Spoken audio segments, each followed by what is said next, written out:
Hey everyone, this is Kevin with Die Hard Discipleship, where the rubber meets the road with your faith in God. Thank you for joining me today.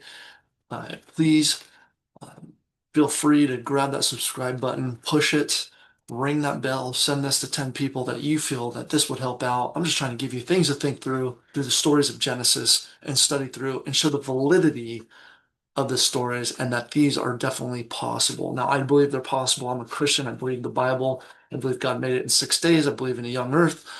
I believe that evolution is a fallacy and false. And I do believe that there were giants and dinosaurs in the time of Noah. So, pretty awesome. Today, we are going to get into some mixed subjects. I want to talk about the ark. I want to talk about the animals.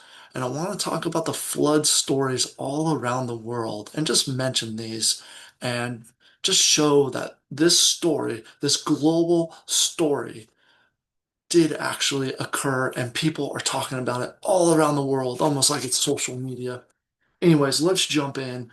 The Ark was a boat. Obviously, most people know this. You see the little stories, the kid cartoons of these nice little animals walking and the big giraffes. But this was a time that was, first of all, in human history, was very wicked. God says, I'm going to destroy the earth because of all the violence. I'm going to take out all the flesh that has the breath of life in it, all men, all animals. And this was really a judgment of God. And so we need to know that this is not a cute little story with furry little animals. Yes, it did include a man, it did include a boat, and did include animals. But what it did include, which a lot of people don't include, is the judgment and righteousness of God. And so, first of all, let's just talk about this boat that Noah built.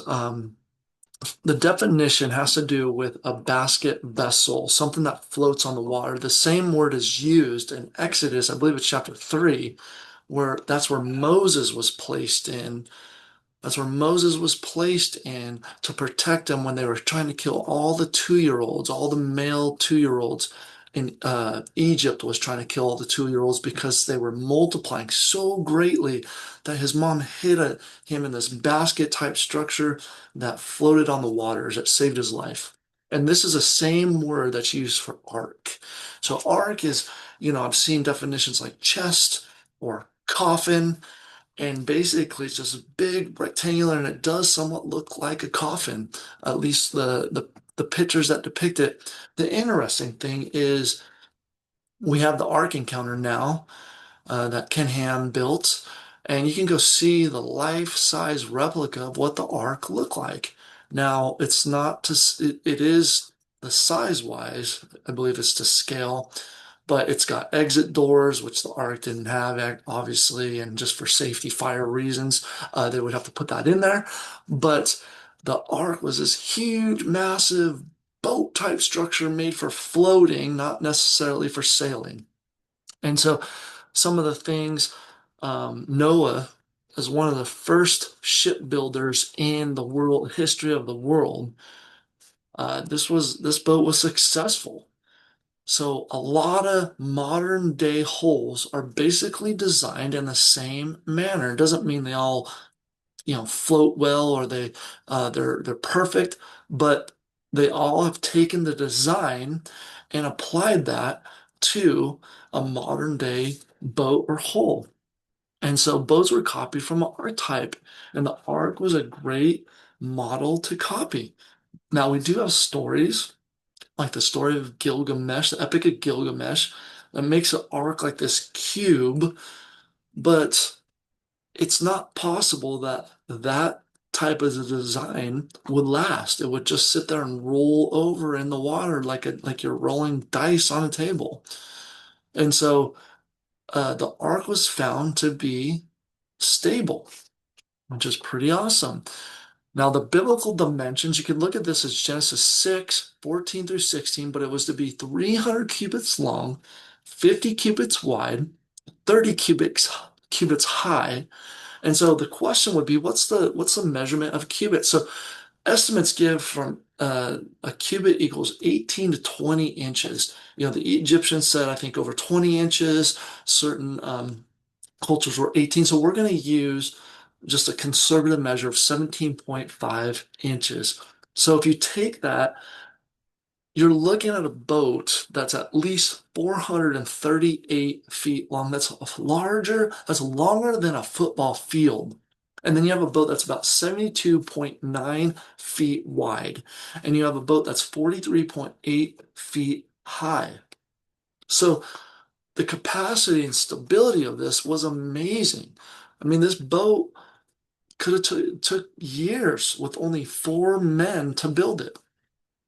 Um, Looking at the studies and looking at some of the engineers that looked at it, looking at some of the names, there's a Dr. Mark Horstmeyer from Liberty University who did a cross section and length were dynamically stable. So this gentleman, this engineer from Liberty University, Dr. Mark Horstmeyer, basically determined that this boat, that the number of decks, the number of feet, the cubits, makes it uh, diametrically, dynamically stable. And their thoughts were it could tilt almost up to 90 degrees and then still right itself. So if you think about what we talked about huge tsunamis and waves and volcanoes that uh, cause the waves in the sea to go. This was a major event with volcanoes all around, just making the Earth's water unstable and very chaotic. And there's times that this boat could have been going up and down hundreds and hundreds of feet with the waves and the tsunamis.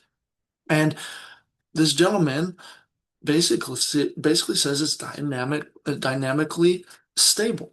And so think about this. This boat that's over a football field long can go almost 90 degrees and still upright itself. Now, not 90 degrees, but almost 90 degrees and still right itself back in the water. So this boat was fit and only could have been a design from God, the creator in heaven. Now, this boat also had 1,400,000 cubic feet. So they've compared this to railroad cars, and the scientists are saying that it's equal to 522 standard livestock cars for American railroads. And they know that they can put 240 sheep in each of these cars. So that's up to 125,000 that sheep that could be carried if needed. And they know that the average size of an animal is about the size or even smaller than a sheep. So that would bring the possibility that they could take the animals that Noah was asked or Noah was commanded to take during the flood. So the structure had three stories, 10 cubits high for each of the decks. And these decks were divided into rooms, and the decks, the Hebrew, or rooms, sorry, the Hebrew word is for cells or nests. But the deck area was equal to 20 standard college basketball courts.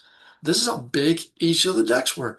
20 standard college basketball courts. That's a huge amount of room. If you've ever just seen one um, college basketball court, think about 20 of those side by side or in a square formation that would bring about a whole deck for these animals to be on.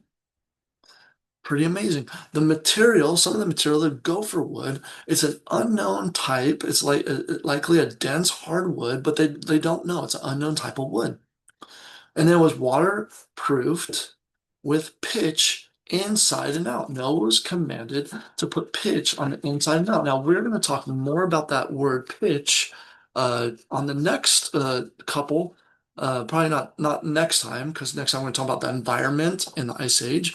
But next time we're going to 2 times from now, we're going to talk about that word pitch and the significance of that word and the significance of putting it on the ark, sealing up all the cracks.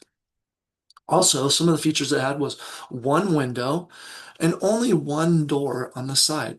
Only one door on the side. That is very significant. So think about the public perception that the people never even seen rain before. It didn't rain up until that point on the earth. The ground watered. If you look at the scriptures, the ground watered the earth and caused it to flourish. And so the public perception and the construction, I mean, the building of ark seemed ridiculous. People had never seen a flood or rain before. So construction likely spent most of the century just because of the sheer size of it. Noah was 600 years old at the time of the flood and lived 300 years, 350 years after. But it probably took a century leading up to the flood just to build it. It was so massive.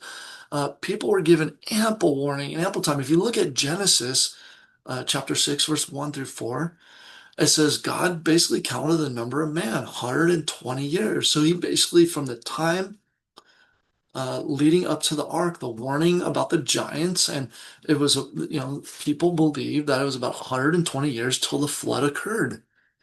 And this is probably the time that Noah was building and putting it together. But God gave ample time for the people. Because why? God doesn't wish any to perish, but all to come to repentance. He's slow about keeping his promise. He's not wishing none to perish, but all to come to repentance.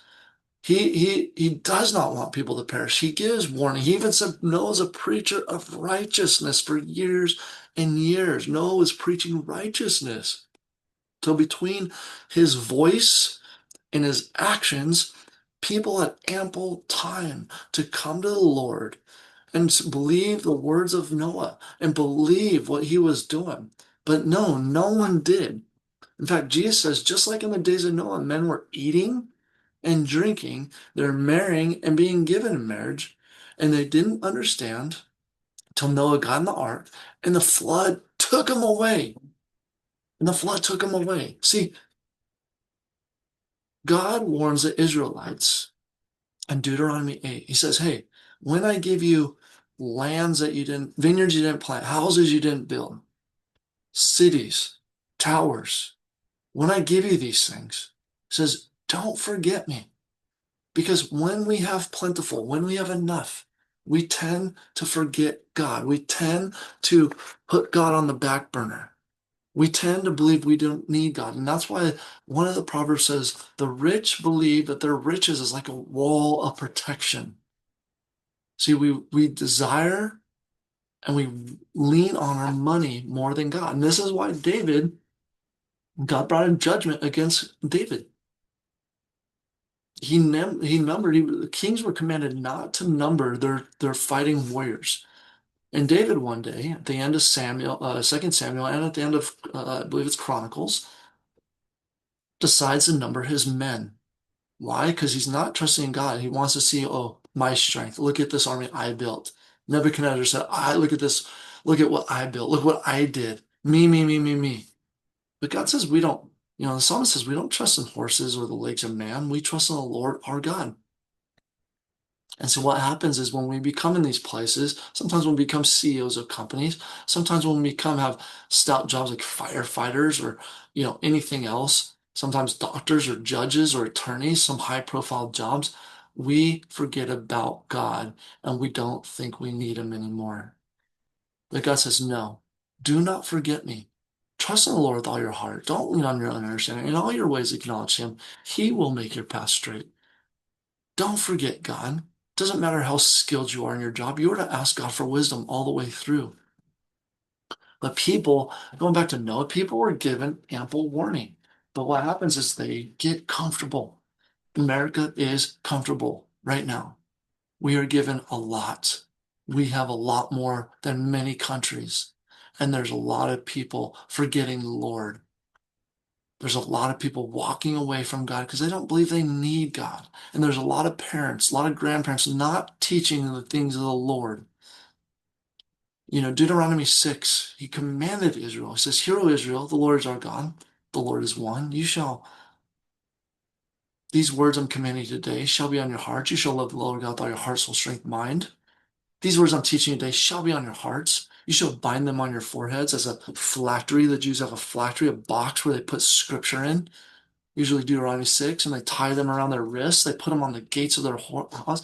He says, You're to teach these to your children. You're to show them as you walk by the way, lie down, rise up, put them on your gates. your beds. You're supposed to put them everywhere. Everything that God has done, you're supposed to put so your kids would know that it's God who brought you here. We can't say God bless America if America is walking away from God's not going to bless America. He's not going to bless America if we continue to murder babies, if we continue to take prayer and things out of school, if we keep teaching evolutionary thought, which is driving people to pretend or think that they are animals. God doesn't bless that. God doesn't bless that. Daniel was righteous. He was still carted off. Elijah was righteous. The whole country turned against him. God says there are 7,000 that haven't bowed the knee. There are a faithful remnant, there are a faithful few, but God's not worried. God's not scared to take down a country. He's done it over and over again. And so let the ark be a reminder to America that one day he's coming back, but not with a flood, not with water. He's coming back with fire and judgment. He's coming back, it says, with his holy angels to deal out retribution to his enemies. Let me ask you, are you an enemy of God? It says he's not, Jesus says he's not for me, he's against me. If you're not for him, you're against him. I heard a pastor one time teach. He says, if you're on the fence, that property belongs to Satan. You need to make a choice. You need to make a choice. No one can serve two masters. Either he loves the one and hates the other, or he's devoted one and despises the other. You can't serve God and mammon. Joshua says, as for me and my household, we're going to serve the Lord. Elisha says, you tell me who you're going to serve. Are you going to serve Baal or are you going to serve Yahweh?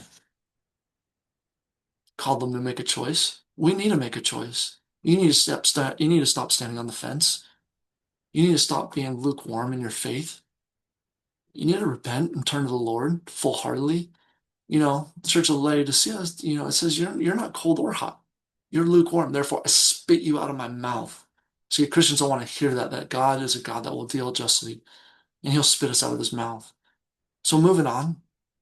Animals. I want to talk about the animals. Animals. God said after their kind, over and over, after their kind. Genesis 1:24. In 1 Corinthians 15:39, all flesh is the same kind of flesh. We cannot produce, humans don't produce different kinds of species or animals. They produce other humans. Dogs don't produce something different. Cats don't produce something different. Cats came from the same cat. Dogs came in from the same dog. Horses. There's different kinds. They've estimated people that are involved in, they call it taxonomy, but there's an estimated 18,000 species of mammals. There's an estimated 18,000 species of mammals. So if they were to go by two, so there'd be 36,000 animals, right? Double that, 36,000 animals, two of every kind. So authorities, like I said, estimate less than 18,000 species of mammals, birds, reptiles, amphibians currently living. Um, if we double that number just for the extinct animals, they believe a lot of animals were extinct at the time of the Ice Age. If we double that, that's 36,000 species of animals throughout time. Now, if he were to bring two of every animal, you're looking at 72,000 animals in total. Now we'll just add a few more and just say 75,000 total. So again, there's 18,000, taxonomists believe that there's 18,000 less species of animals, birds, reptiles, and amphibians currently, 18,000 currently living. Double that for the ones that are now extinct, so 36,000. Now double that again because Moses brought two of every kind. We're looking at 72,000, and then we'll just add a few more thousand just for kicks, looking at 75,000 animals total.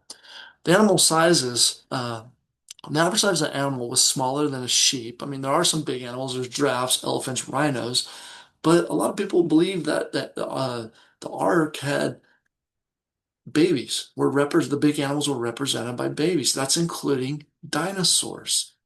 Yes, a lot of people believe that Noah had dinosaurs on the ark. How else would they survive? And I already went in previous videos about dinosaurs, and they have documented cases showing that there's bones with collagen, and they're not as old as we're being told.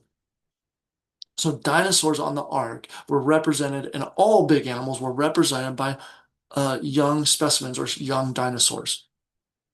The ark accommodation animals would have filled about two of the three decks. They would have filled about two of the three decks. That leaves room for food, Noah's family, storage, supplies. But two of the three decks, those 20 college basketball courts together, two of those would have been filled with animals, and the rest of the deck with food, supplies, Noah's family, Noah's items. Now, I've never been to the Ark Encounter. I would love to go. I've seen pictures, I've seen videos, I've seen demonstrations, I've seen talks from there, and it's a pretty amazing demonstration, and it's a witness to the world now showing that the Ark is possible. So with that, I just want to show it is valid that this boat, and there are people that agree that this boat is stable. This boat would be able to last. This boat, the way it was made, created by even experts, it could go close to 90 degrees in angle and still right itself. This boat was big enough to hold the animals. This boat and the animals, because of their kinds and the species and the numbers and the taxonomists who believe that there's this many, would fit on the ark and would possibly create all the animals in the world that we have today. Now, obviously, that's excluding fish because fish would have survived on their own. Pretty awesome information. When we read God's word, we want to take God's out of word. Bible says God does not lie. We need to test that. In fact, it says in Acts 17, Paul, he was preaching the gospel. And he said these people, the Bereans, were more noble than the rest because they searched the scriptures to see if what he was talking about was true. So don't get upset that people question you. They should question you. They should go to the Bible and see, question and confront God with those questions. Humbly go to God and ask for answers to those questions. So the last subject I want to cover in this is the flood stories around the world. These things are amazing. I want to go a quote from George Fraser, who wrote Folklore in the Old Testament. It has long been known that legends of a great flood in which almost all men perished are widely diffused over the world, end quote. There is so much out there in cultures, civilizations about the flood that you gotta wonder, was there one story that this all came from? My answer is yes. And many other people's answer is yes. But Nelson B. Nelson in the Deluge Story in Stone identifies 41 tribal and national groups with flood stories. And there's a lot of commonalities between these flood stories.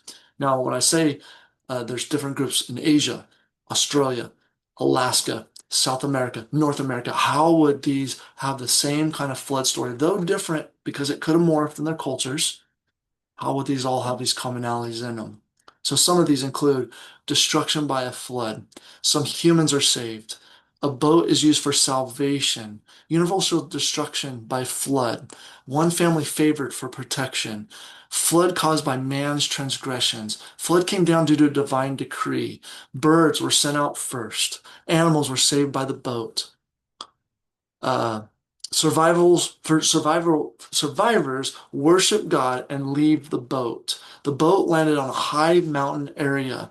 After leaving the boat, God spoke favor to the people. These are some of the commonalities between all these people groups, all these civilizations that show that somewhere they're getting their story from the same source. So let me go with some of these outside sources. First of all, there's the Babylonian account. There's the Epic of Gilgamesh. Um, there's the Aztecs. The Greeks have their own. Emperor Yao from China. Hindu, Buddhism, Persia, Italy, Mexico, Hawaii. So not only do different religions, different civilizations, and then you have different tribes and different people groups all over the world have some sort of flood story. An example from Hindu mythology. Now, I don't even know how to pronounce this, but I'm not very good at pronouncing, but Shatapatha Brahmana. So it was about this gentleman named Manu, warned by a fish, a Brahma or Matsya Vishnu, about an impending flood. Manu built a boat, tied it to the fish's horn, survived, sacrificed to the gods, and replenished the earth. That sounds a lot like the flood from the Bible. Other cultures with flood legends: China, Crete, Egypt, Papagos, Peru, Russia, Nicaragua, Sumatra, Syria, Taco, Wales, and we even have one of the oldest languages, Chinese and Egyptian, but I'm going to go Chinese pictographs dated back to 2500 BC, correlating to the end of the flood.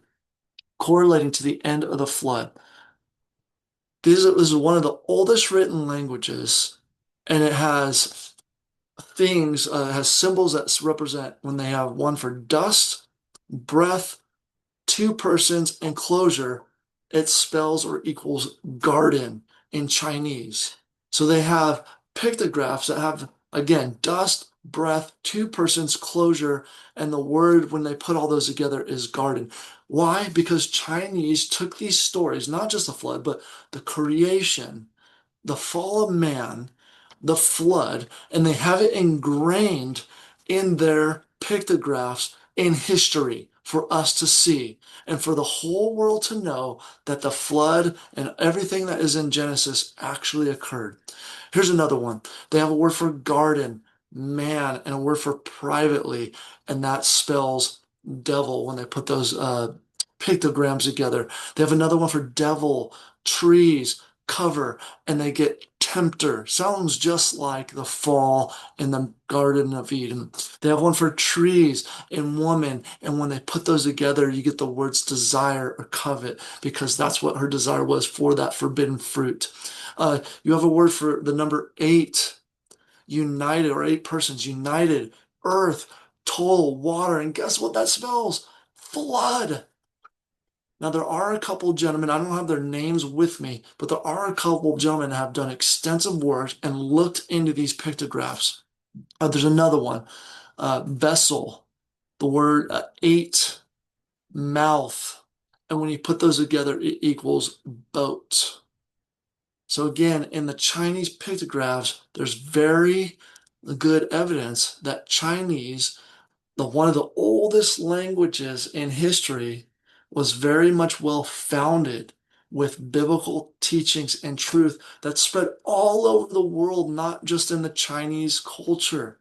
And it's shown through their pictographs.